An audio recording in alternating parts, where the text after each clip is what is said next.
Hello, everyone. It's Wednesday, January 28th, 2026, and we are studying the scripture passages assigned for this coming Sunday, February 1st, 2026, the fourth Sunday after the Epiphany. And for anyone watching on the recording, I'm wearing a mask just because I have a little cold, nothing serious at all. Just trying to make sure I don't give the cold to someone else. So our first reading is from Micah.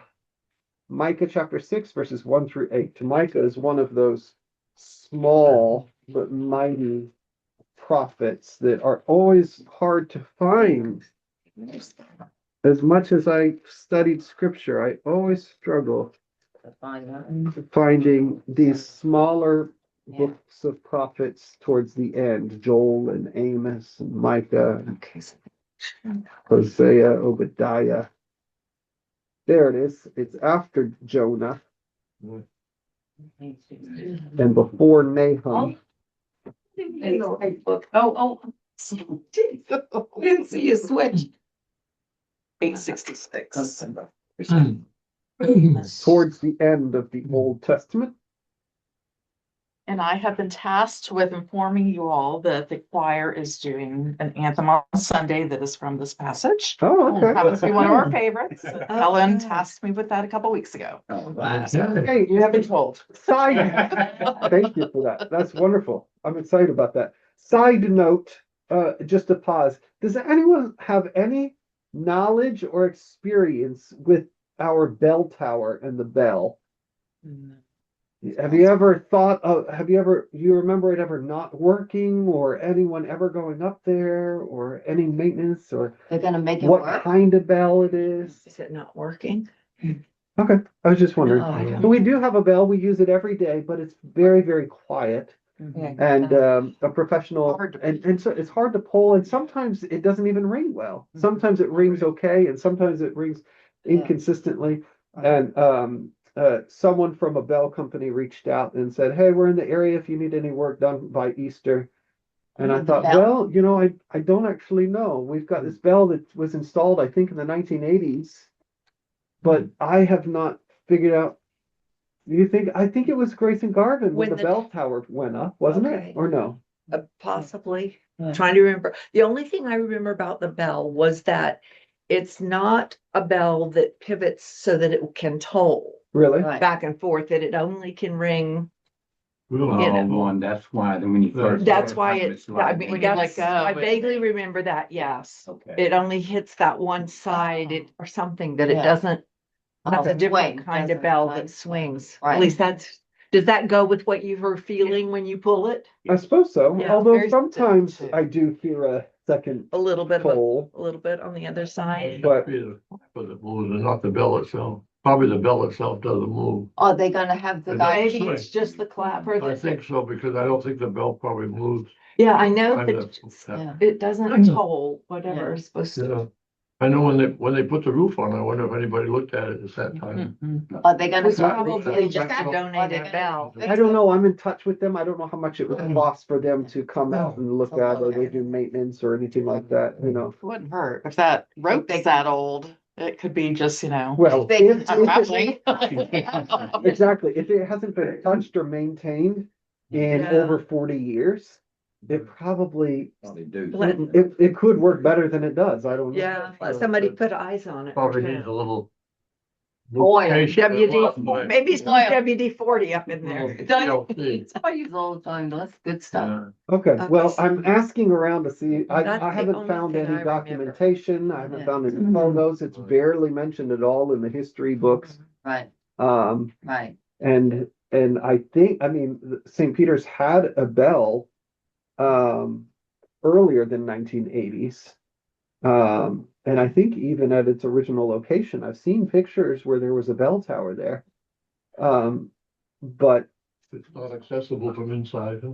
From up in the file off. so I went exploring yesterday did. and today. I got out a ladder. Yeah. I climbed up and there's an access panel in the Uh-huh. narthex. What is it? But once you open that up, there's this nice switch and it opens up significantly. but you look up way up there, there's another access panel. So once you get through the one, then you have to climb up these 2x4s going straight up the Yeah. wall. Oh, my God. Yeah, not by yourself. Yeah, please don't do Oh. that. No. This morning I had Brian, me and Brian. were- Yeah, look, you know, Well, see, but the tower came before the breakout Did it? in the 80s. Wasn't the I tower did- already Here. there? I did see a picture that it seemed to look like the tower was there before the, Yeah, when it was just the nave, the little church. I think the tower's been there longer than. If it's not too expensive. but Maybe they I could do did a read in free history that consult it was under we have. Grace and Garvin that it went up. So do you think that under Garvin, it went up and then a few years later, the The- expansion happened? That's very possible.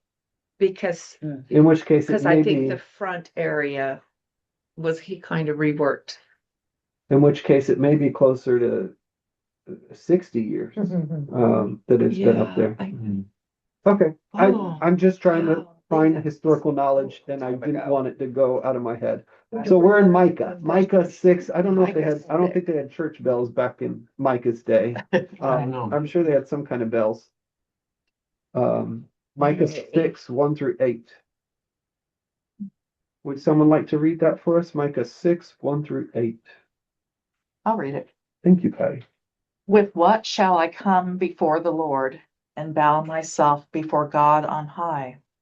Shall I come before him with burnt offerings, with Are we in the calf? same No, place? that's not what we're. Micah 6. 6, 1-8.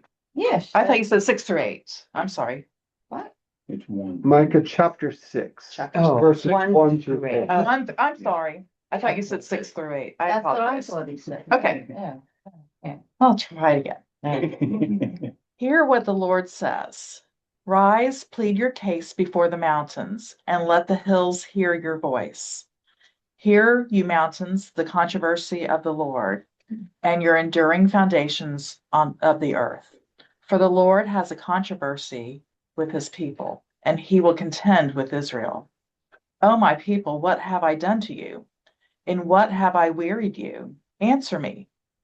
For I brought you up from the land of Egypt and redeemed you from the house of slavery. And I sent before you Moses, Aaron, and Miriam. O my people, remember now what King Balak of Moab devised, what Balaam, son of Beor answered him, and what happened from Shittim to Gilgal, and that you may know the saving acts of the Lord. With what shall I come before the Lord and bow myself before God on high? Shall I come before him with burnt offerings, with calves a year old?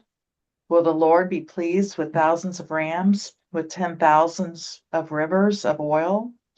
Shall I give my firstborn for my transgression, the fruit of my body for the sin of my soul? He has told you, O mortal, what is good, and what does the Lord require of you, but to do justice, and to love kindness, and to walk humbly with your God. Thank you. You're welcome. Are we singing that hymn as well? What does the don't know. Lord require? Don't know, we'll be surprised. Forward to hear the anthem.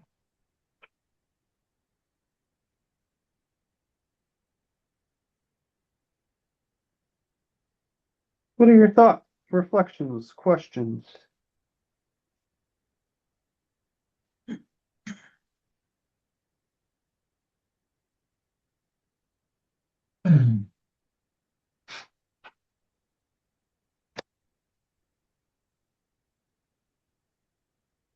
Sounds like he's just wondering if he's got all these things from God, what does he have to do in return?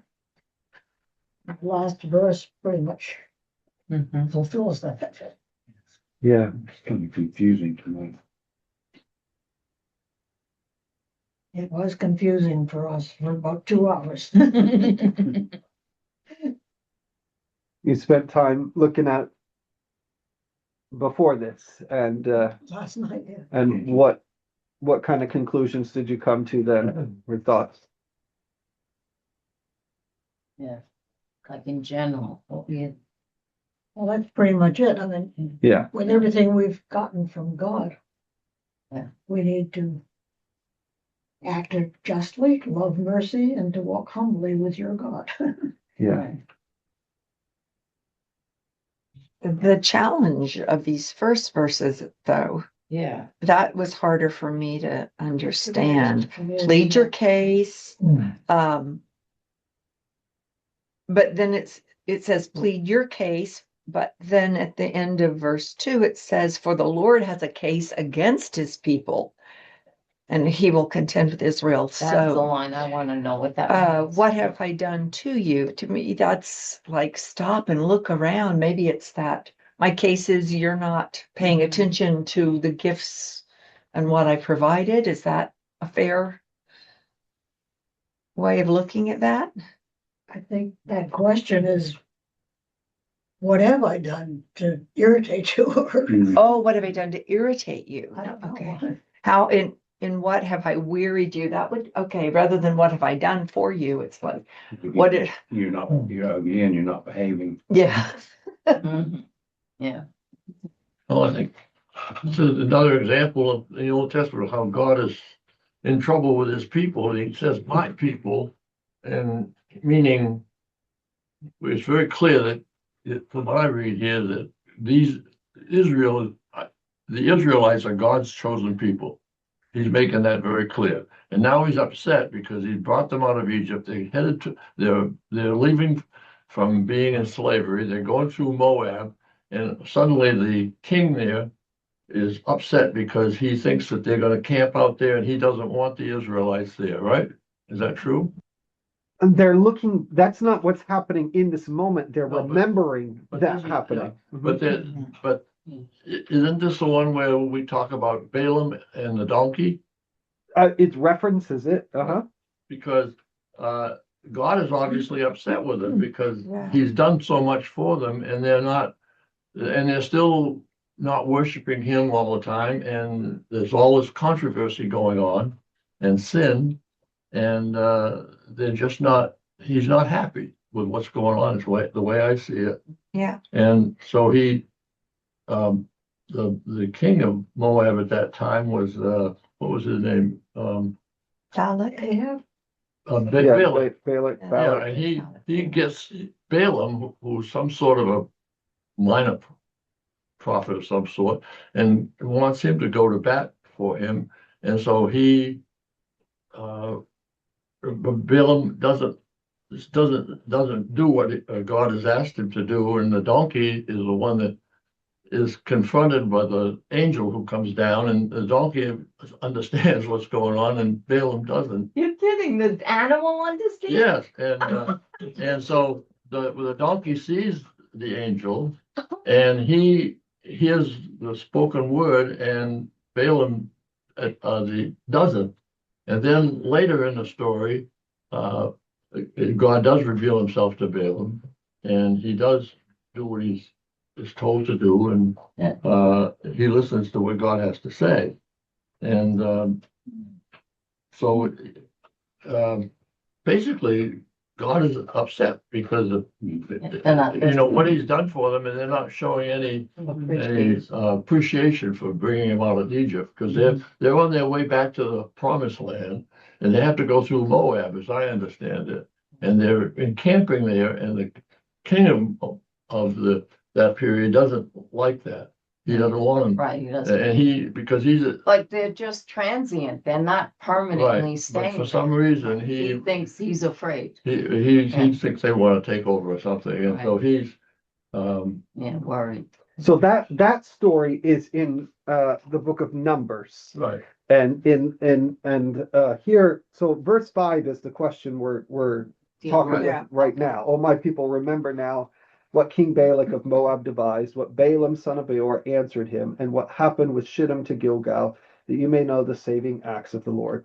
So these are, in verse 5, these are referencing stories that took place in the Torah, the first 5 books of the Hebrew scriptures. Shittim to Gilgal took place in Joshua when they crossed over, when the Israelites were wandering through the desert, and then God led them over the Jordan River and into the land of Israel. So that actually connects with verse 4. For I brought you up from the land of Egypt and redeemed you from the house of slavery. I sent you before Moses, Aaron, and Miriam. So here in verse 4, this is a very miniature salvation history for the people of Israel. It starts in verse 4 with saying, you were in Egypt. I brought you out of Egypt, sent you before Moses, Aaron, and Miriam. There you crossed the Red Sea. You wandered the desert, and then you came into the promised land. That's what happens in verse 5.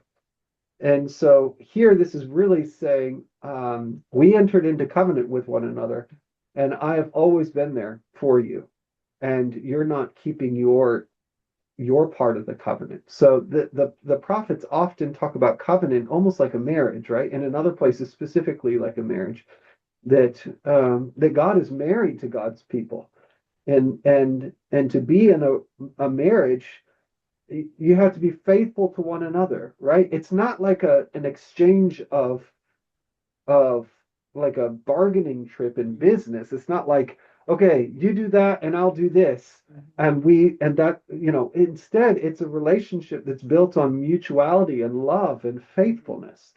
And so the beginning of this passage begins with the Lord speaking, and he presents a court case, almost like marriage court, that these two parties have shown up in marriage court because it's not working. Right. And who are the judges, or who's on the my mind's blanking. The panel? The panel, the folks, jury. the jury. Jury. Who's on the jury? In Micah's imagination and vision here, it's the mountains and the earth itself. Rise, plead your case before the mountains, and let the hills hear your voice, the Lord is saying. So here we are. We're in court. And who's going to be our judge? Who's going to be the jury here? The earth itself, creation, the universe here. Hear, you mountains, the controversy of the Lord, and you enduring foundations of the earth. For the Lord has a controversy with his people, and he will contend with Israel. So on one side, we got God, on one side, we got Israel. They're a married couple. They're in covenantal relationship, Interesting. but there is a court case. There is tension. This is marriage court. Something's not going right, and the earth itself will be the judge. So then in verse 3, it's God's turn to say God's part of the case, and God says, "What have I done to you or done for you? And what have I wearied you? Answer me. I did this for you. I did this for you. I did this for you. I did this for you." That's all in verse 4 and 5. 6 is what? And then in verse 6, suddenly it changes voices. And now it's not so much God speaking, but it is Micah speaking on behalf of Israel. So the first part is God speaking to the jury. These are my people, and I've done all this for them. And then comes the people's turn to speak. And what do they say? With what shall I come before the Lord and bow myself before God on high? Shall I come before him with burnt offerings, with calves a year old? Will the Lord be pleased with thousands of rams, with 10,000s of rivers of oil? Shall I give my firstborn for my transgression, the fruit of my body, for the sin of my soul? And so here he's referring to the sacrifice system of Which that is you would material. you would go and gratitude, right? yeah, so It's you would well, that's part of it. Right, They- yeah. You would present a sacrifice to appease the gods, and here it's not just about God, Yahweh. He's kind of citing this in the context of all of worship of different gods. That the other nations in those areas, that's how they worshipped gods. They would make sacrifices. And in some case, they would sacrifice even their firstborn child, which was not something that the Jews did. So they're falling back into their old ways again. In some way, Of but worshiping. But this is the normal way to worship.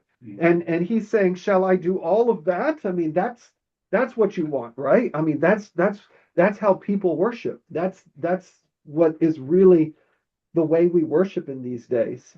And then in verse 8, which culminates this section of it. He has told you, or O mortal, what is good. So the question, who is speaking in verse 8? I wonder. Yeah. Who is this Micah speaking to the rest of the people? I wonder if it's even the mountains and the hills and the earth as the jury speaking. Or is it God that is speaking? He has told you, O mortal, what is good. And what does the Lord require of you? But to do justice, to love kindness, and to walk humbly with your God. And so here he's saying that, yes, the main way that the people worship is through sacrifice and through the offering of gifts. But that's not the heart or the purpose of worship. The heart or the purpose of worship is to do justice, to do what's right. It's not good enough for you to offer sacrifice after sacrifice after sacrifice, give your money, give your wealth, give your firstborn, give your sheep. It's not good enough to give all of that if you are going and acting unjustly, if you are oppressing the people around you, if you are stealing from others around you, if you are not treating people with kindness, if you are prideful in your heart and think that it's all about you. What God really wants is not all of your sheep and your money and your firstborn. What God really wants is justice, kindness, love, and humility. humility. Yeah, that third one, Humility. I think for me is the hardest one. Because I like to think that I can show love and be kind, and that I seek justice in situation, but humility requires me to admit that I don't have all the answers and I don't know it, the best path. And it's that's the big one for me. That's hard. That's hard. Yeah. That's just But that's kind of a let it go. Just, you may not know what's best. Just do those first two humbly, and Yeah. that's hard to let go. Yeah, that is not. And so this really is the summary of what the book of Micah is about. The book of Micah is calling into question the sacrificial system, not so much saying that it is wrong of making all these sacrifices and doing these rituals, but saying that if you do it without real transformation, personal and social transformation, then you're missing the heart of it. You're not actually worshiping God. You're not actually living according to the covenant of God. And I think that is something that could be applied to us today. You can go to church. You can be one of the best givers. You can do all the liturgical actions in just the right way. You can offer really good communion wine to the church. But if you're not letting the love of God transform you and your relationships with others, then you are not actually walking with God.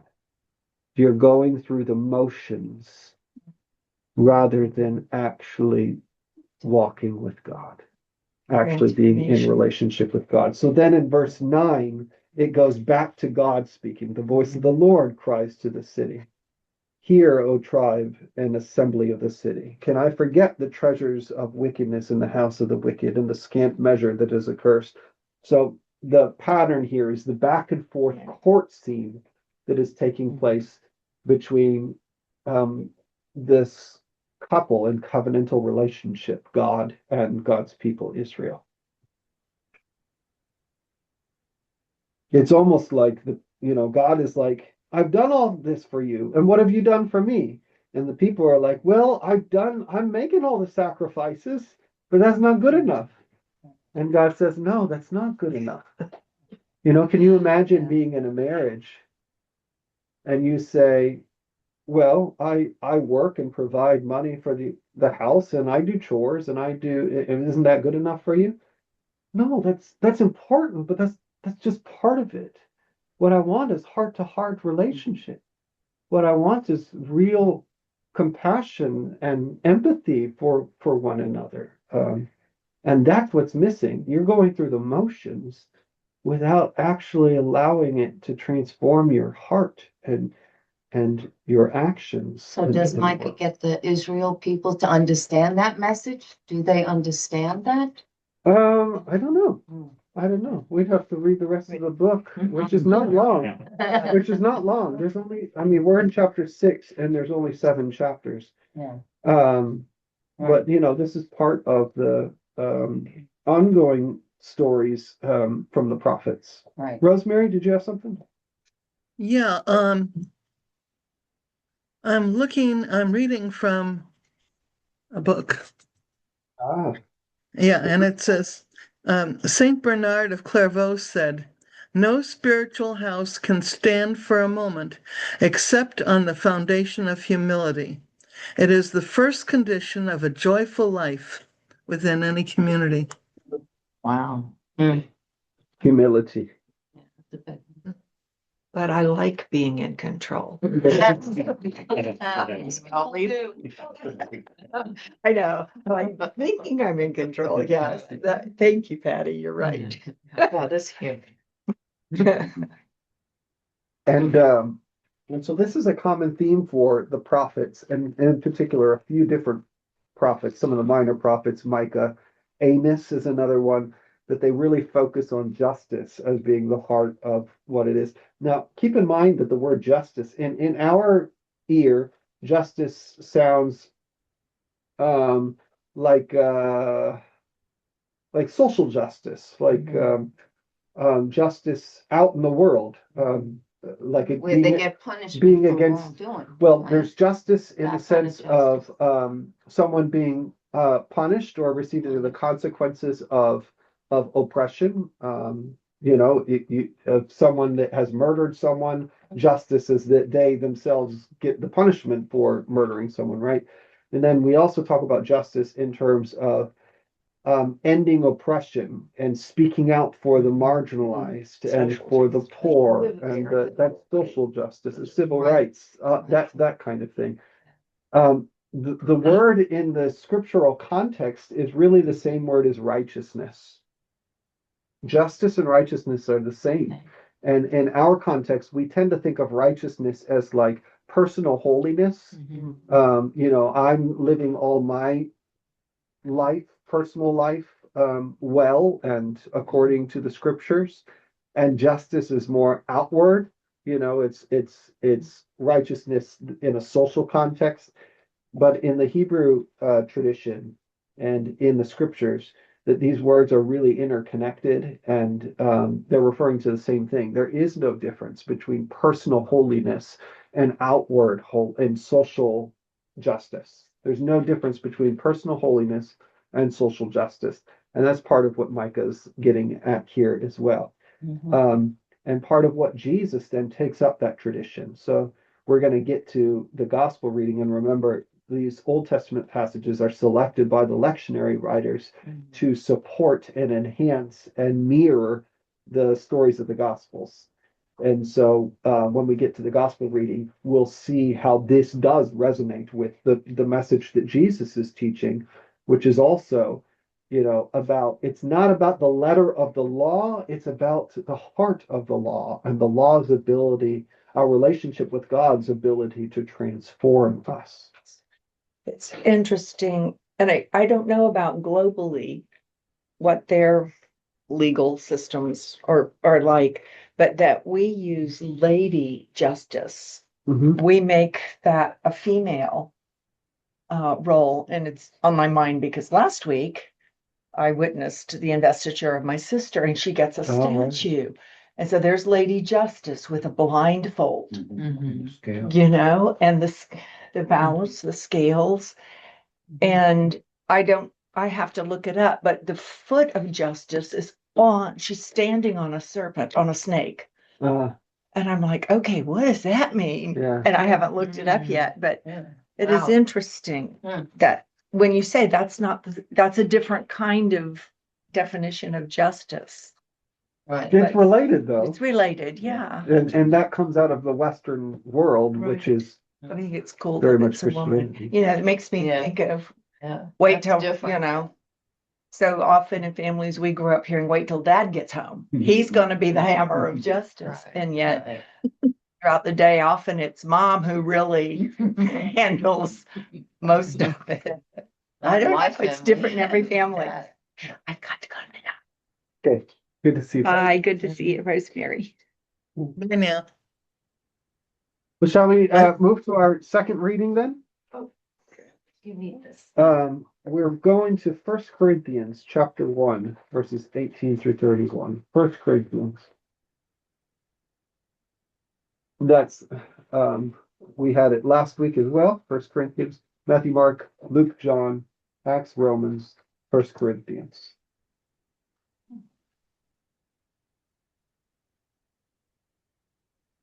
And so we are picking up basically where we left off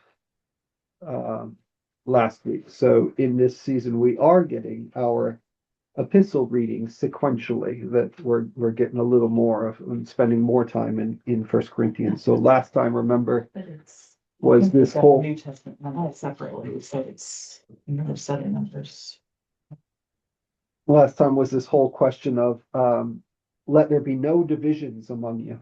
Let you be in agreement with the same mind and the same purpose.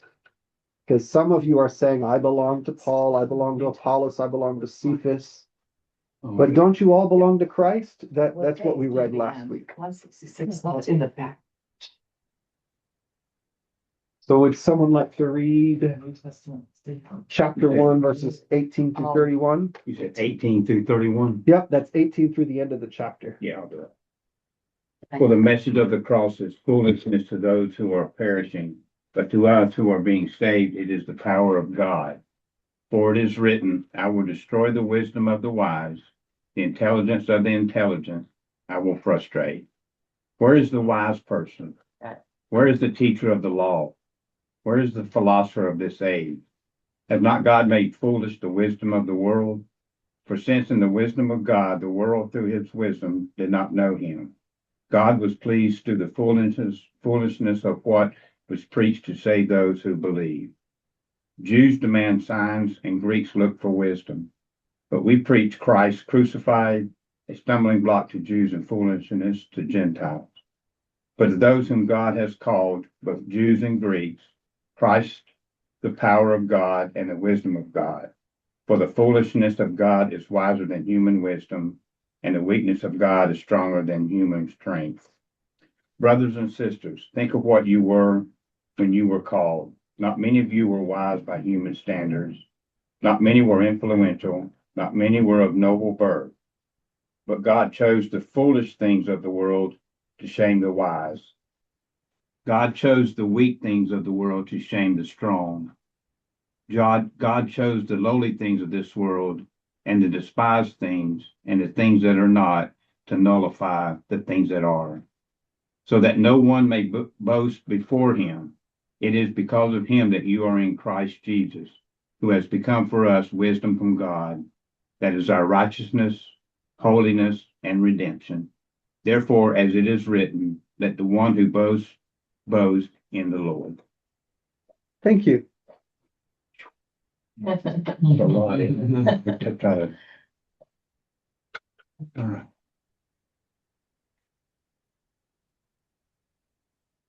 Thoughts on this one?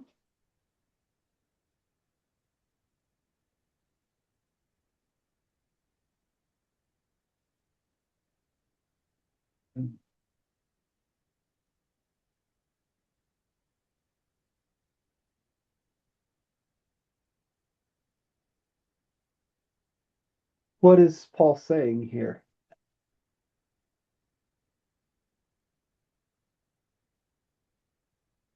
Life of a Christian is not easy. The life of a Christian is not easy. Mhm.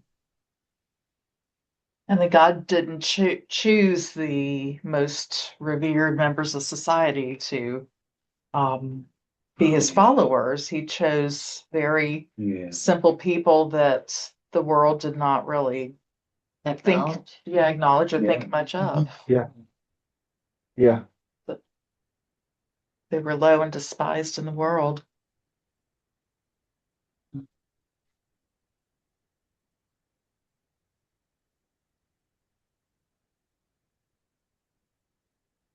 We talked about this a few weeks ago, that being uneducated and ordinary seems to be a prerequisite for being a companion of Jesus, of following Jesus. And that's what Paul seems to be saying here, is that we know that this message of Jesus dying doesn't sound like a good deal.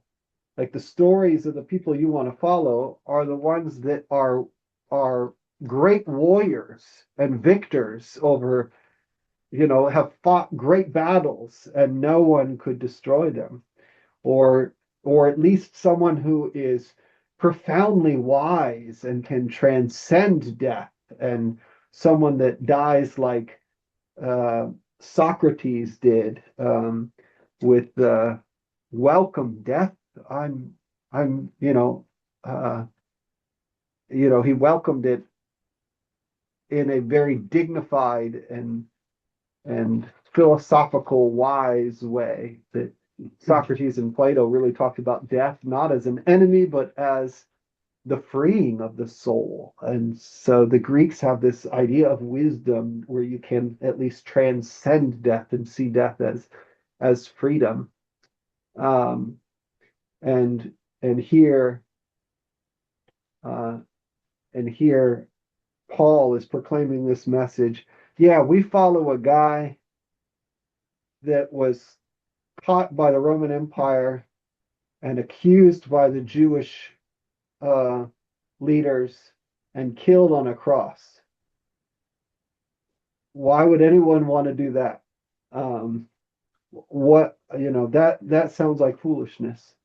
And then to say that that person came back from the dead, but Paul is saying God's kingdom is an upside down kingdom. The values of this world are not the same values of God. And this world might is right. In God's world, it's not, it's about meekness.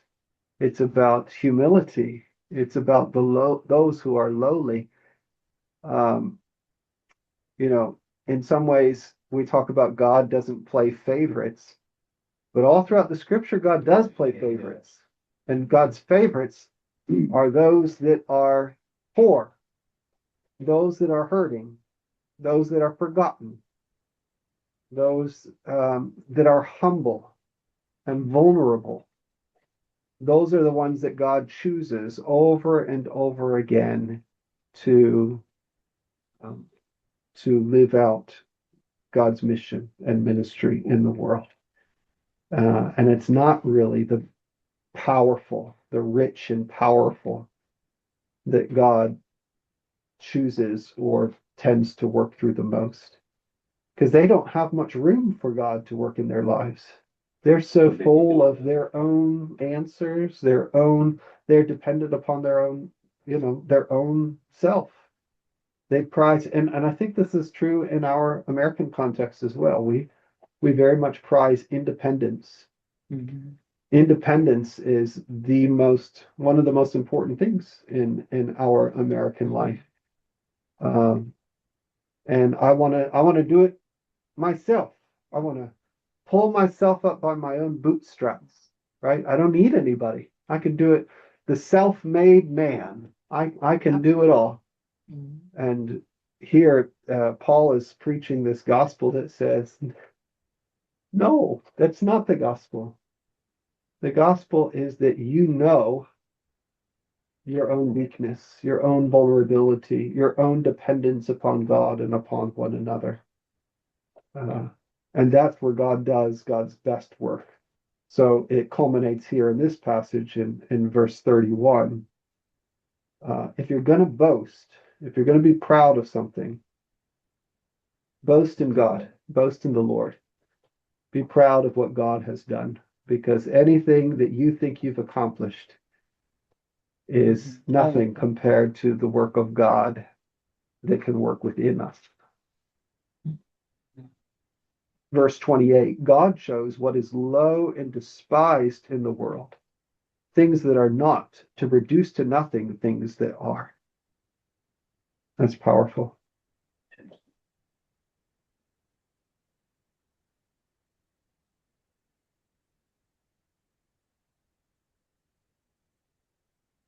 and countercultural. Hard to wrap our minds around.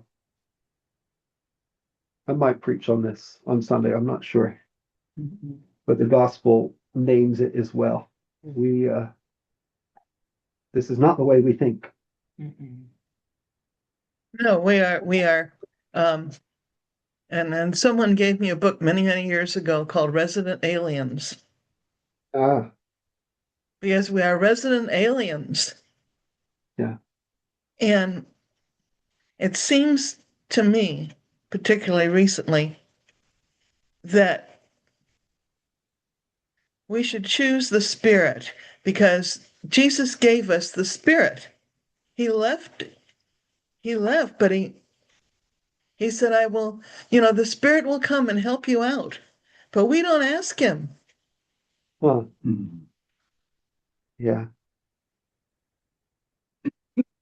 I mean, we even say, the Father, Son, and the Holy Spirit. Like it's, Yeah, right. A side an thought, afterthought. afterthought. Yeah. But that's helpful. And we're going to talk about that in Sunday school in a few weeks about the church and about Christian identity as being citizens of God's kingdom. And to be a citizen or a resident alien, as you're saying, Rosemary, is the acknowledgement that our value system is not the value system of this world or of this society. That we get our values, our goals, what's important to us from God and God's kingdom. And that is not synonymous with Roman values or American values or Russian values. They're not the same thing. There's some overlap. There are some things that God values that also the American life or Russian life or Chinese life also values. But at times they are often opposed. And I think as American Christians, sometimes we wrestle with this.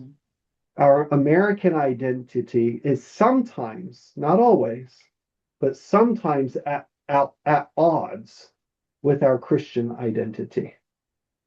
And what Paul is saying here in another passages is that when that happens, what wins in your life? It ought to be the kingdom of God, because we are first and foremost not Americans. We are first and foremost citizens of God's kingdom. We're living as Americans for a time while we're in America, while we're on this earth. We're going to spend a lot more time in the kingdom of heaven. And so what really helps us in our decision making and our value making and our discernment of life is what is of most importance is our kingdom values and not always our American values. And I say that not anything against America per se. I'd say the same thing if we were in Russia or China or South Africa or Colombia or Venezuela, right? Is it the same as the struggle with human nature values? As like it's just human sometimes that we want to be independent and listen to our own will. That's just human nature, right? I think So it's a constant struggle. Yeah, to- I think that part of that is certainly human nature, yeah. But I do think that our society shapes us in ways where independence is more important for Americans than other places in the world, for example. Oh, okay. The American dream and the way Right. we value like our Protestant work ethic and the history of an immigrant Protestant nation really emphasizes independence and individuality.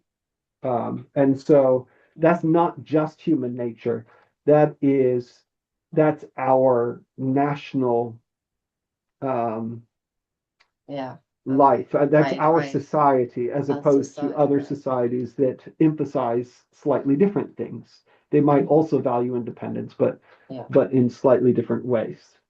Gotcha. Yeah, So Yeah. aren't we were created by God, not by America or That's by right. Russia. that's right. Our basic creation is God, so our faith and our return to him has to be our belief in our faith, Yeah, because we're not Americans. We're created by God. Yeah. Everybody. yeah. America is a man-made thing, right? Exactly. And it might be a And it won't last, wonderful. and it won't won't last last. anymore. It Nothing won't will. last. The only thing that's going to last is, I think we said the other day, what's the one lasting thing? It's God's love. Yeah. But everything else, everything, materials, this church, Right. everything, And- America, Russia, everything, China's all going to go away. Yep. Right. And it has, and that's what history teaches us, that what is past is prologue. We're experiencing everything that is in the Bible today. It's always just in a different wrapping. Yeah. We have Ahab's today, we have Jezebel's today, we have Jehu's, we don't have a Jesus today, except that he is alive The church. with us, but he is with us. Yeah. But other than that, everything else is temporal. Yeah. So That's right. Mm. That's right. Mhm. Well, let's continue this conversation by looking at the gospel passage, which is right on theme. It's in Matthew chapter 5, verses 1 through 12. It's a very famous passage that most of us have heard many times. Mm. It is the beginning of what we call the Sermon on the Mount. And it is 3 chapters of Jesus teaching. This is the longest section we have in Scripture of Jesus's teaching. And I like to think of it as the heart of Jesus's teaching, that if you want to know what Jesus believed and taught, you go to the Sermon on the Mount, Matthew 5, 6, and 7. And that's the heart of what Jesus believed and taught, and what we strive after as well. And so this is the beginning of that sermon and what we call famously the Beatitudes. No, it's not. Would someone be willing to read this? Matthew 5, 1 through 12.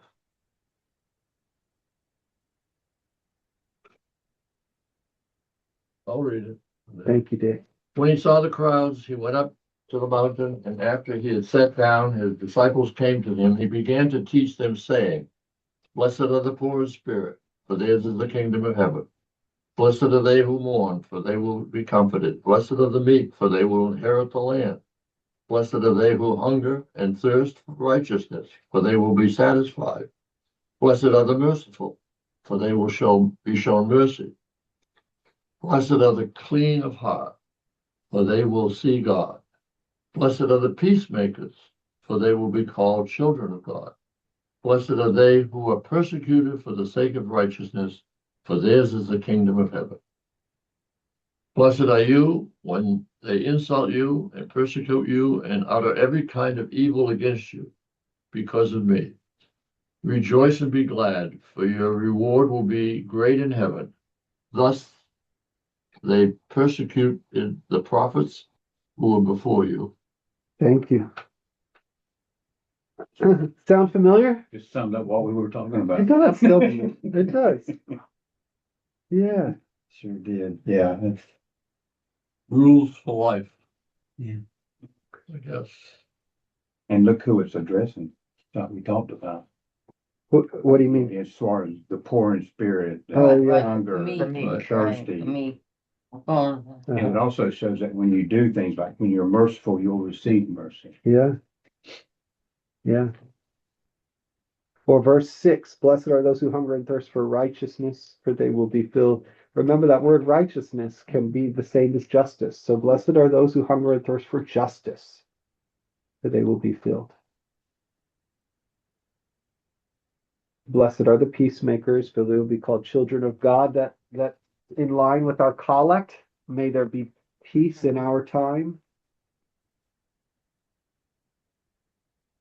We get an email every day, actually, from an Orthodox priest Yeah. that lives in Tampa.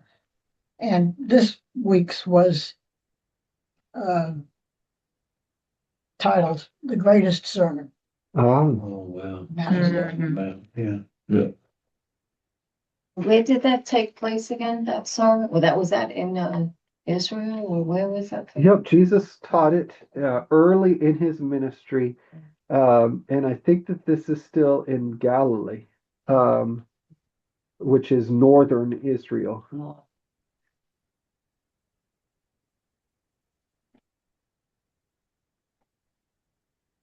And here's that phrase, kingdom of heaven, as Rosemary pointed out, resident aliens, right?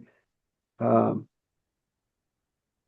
the poor in spirit, the kingdom of heaven belongs to them. They're citizens of the kingdom of heaven, those that are poor in spirit.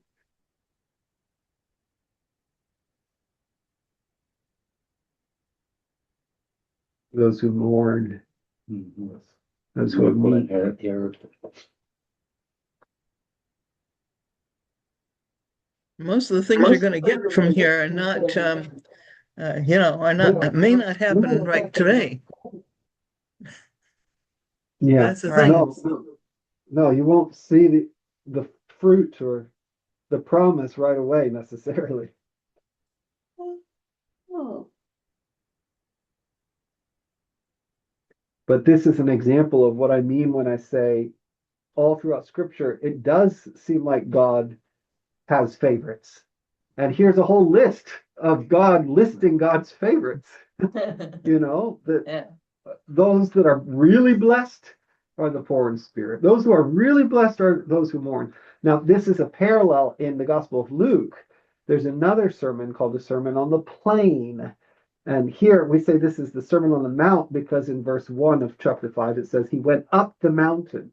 And after he saw the crowds, he sat down and his disciples came to him. So the sermon takes place on a mountain. In Luke's version, it says he came to a level place. And so we call that the Sermon on the Plain. And a lot of the content is the same. Was it the same sermon? Was it a different sermon, a similar sermon? Was Jesus reusing material? All of that is a fun question. But in Luke's version, not only does it say blessed are, it says woe is. So blessed are the poor and woe to the rich. Jesus says that. So Yes. so we might be tempted to say, well, Jesus says blessed are those who mourn, but those who don't mourn are also blessed, But in Luke's version, no. Like Jesus says in Luke, woe to those who are happy now, because you're not always going to be happy. So it is interesting. But again, I think that this points to not that all of these things are necessarily good things, but that God does God's best work when we are open and vulnerable. And when we are strong and independent and think we have it all put together, then we forget about God. And God can't really work within us. It takes humility and it takes vulnerability to open ourselves up to God. I wonder why that is. What do you mean? Human nature. Yeah, I just wonder why it has to be that way. What is humility? How do we describe? I mean, we have to. I think humility is a two-edged sword. Somebody once said, humility is not thinking less of yourself, but thinking of yourself less often. That's a good one. Now, I believe that we all should feel good about any accomplishments we make. If you get a degree in something, you're a doctor, or you achieve something, there's nothing wrong with being proud of yourself. But you can't make it the central thing. I think you can't make you feel that you're better than. I mean, Right, I've accomplished things in my life, and we all have that. We feel very satisfied and thankful that we did this. The hard work that we did produced good fruit. And that is, we can think good of ourselves, but we should think of ourselves less often, because if we do, then we have more time to think about others. And I think about a lot of stories I know of people who have helped others by doing acts of kindness, and it's just wonderful. It just sort of happens automatically that we do these things, but it's a two-edged sword to me, humility. No, agree. And I don't think we should not think less of ourselves because we do accomplish things and that's good. C.S. Lewis described humility. He said it's like you know, if an amazing piece of architecture was built and it was the best in all the world, Right. you'd be no more happy if you did it or if someone else did it. You could look at it and celebrate its beauty and its marvel and its Exactly. success, whether you did it or someone else did it. So it's more about being rooted in truth and joy rather than selfishness and lifting yourself up. Whereas Paul says, we just read, if you're going to boast, boast in the Lord. So if you're going to be proud of what you've done, keep it in the context of God gave gifts. what God Right. gave you and how God, to be. So I like the word you used, Dick, grateful. Yeah. To be Right. grateful. There's a difference between being, prideful about something that we've done and grateful about something that we've done, right? Okay. And you can feel that too when someone gets up and talks about something that they've been working on or something that they've done. If they use that language of grateful, I'm just so grateful for the opportunity. I'm grateful that I was able to do this. I'm grateful that others assisted me and supported me. I'm grateful for God's sake. I mean, that makes a difference. We recognize that. We see that as humility. Look at Paul. Paul was at the height of his society. I mean, he was really up there in the community. He was, understood, and he was doing everything. And Paul, as I understand it, was ready to stone somebody. He was Yeah. ready to do the thing. And it took, I mean, it took slam bam for him, he took, can you imagine Paul's pride? And he lost everything. He couldn't see. He had nothing left. I've seen this in a lot of faces of people who have just been told that they're going to die. I mean, the doctor's been in, right? And then you get called. You say, you're part of the code, so go on up and talk with this person because they've just been told they're going to die. No, nothing that can be done other than prayer, of course. I mean, but that's how doctors talk. Yeah. So you're going to die. And all of a sudden, it doesn't matter whether you have a $500,000 house or whether you have, a retirement fund or whether you have anything like that. It's like in a 12-step program. You have to get to that point where you are totally dependent.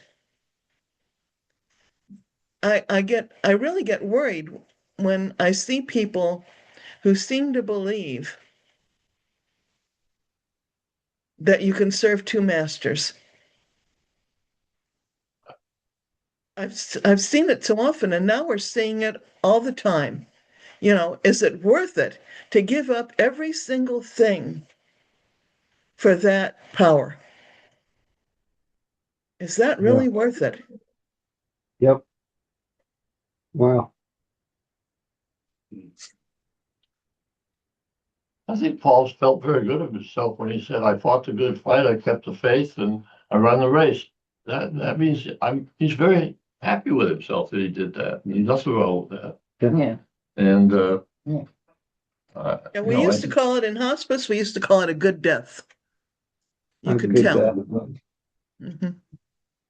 I like the psalm. I read the psalm too. That at the end it says, first it says all the things you should do. Then it says at the end, whoever does all these things will never be shaken. That's something. What does that really mean? Do you know anybody that has ever done all the right things? I don't, except maybe Jesus. Yeah. Maybe Job came pretty close to not being shaken. He never gave up. But Yeah. I went through a period. I worked with a lady that was a Christian counselor, Right. and I was telling her about something I was worried about. She goes, you shouldn't worry. You should turn it over to God. And at first Right. I'm like, yeah, right. That's easy to do. And that's what the psalm is all about. It says, you know, things like, whose tongue utters no slander, who does no wrong, he casts good things, he does things for other people, and all the good things that he did, who lends people money, who does not accept a bribe against the innocent, whoever does all these things will never be shaken. You know, that's What it did for me, it didn't, you still have that situation you're dealing with, and it's still not something that it hurts and there's things, but you understand that just turn it over to God and trust that whatever's happening, there's a reason. right. And eventually that comes out and you see it and then you do that. And I've grown so much from just because I used to be, I can worry, and that's easy for me. But when I turn it over and I trust him, I feel different. I don't feel as depressed. If you do that, you won't be shaken. You'll never lose or be That's good. have despair. That's It's, good. Such faith. Like a guy said to me in Bible class a couple of weeks ago, he said, well, I have faith. And he said, if I die and it's true, I won the gold ring. But if it's not true, I didn't lose anything. I mean, he was putting it in kind of really layman's terms. Yeah. I relate to that, Ron. And about anxiety in general. And at some point I started to see anxiety as a gift in that, Really? not because it in itself is a good thing, but it was giving me opportunities to deepen my faith and deepen my trust in God. It had become a friend and a teacher, right? That if I hadn't experienced anxiety, my faith, I don't think would have been deepened. It would have been still quite shallow. But because, and I think suffering in general, and anxiety is suffering. Anxiety, sometimes we like to downplay anxiety because it's a mental thing rather than a physical thing, but it is suffering. It really is. Yeah. And sometimes, as we see in this passage, that suffering is the area of our life where God can really do some good things. And again, that I don't mean to say that the suffering is good. Anyone's cancer or anxiety or disease or disability. It's not that those things are good, but we can welcome God into those places and see how they have been gifts. Maybe not the gift we want, but I mean, the real gift is God's presence. But it was because of our context and because of our willingness to open up that we received that gift. So anxiety, for me, it's not about defeating anxiety and getting rid of it. For me, it's about welcoming God into it, because that's where I'm vulnerable, right? Yeah.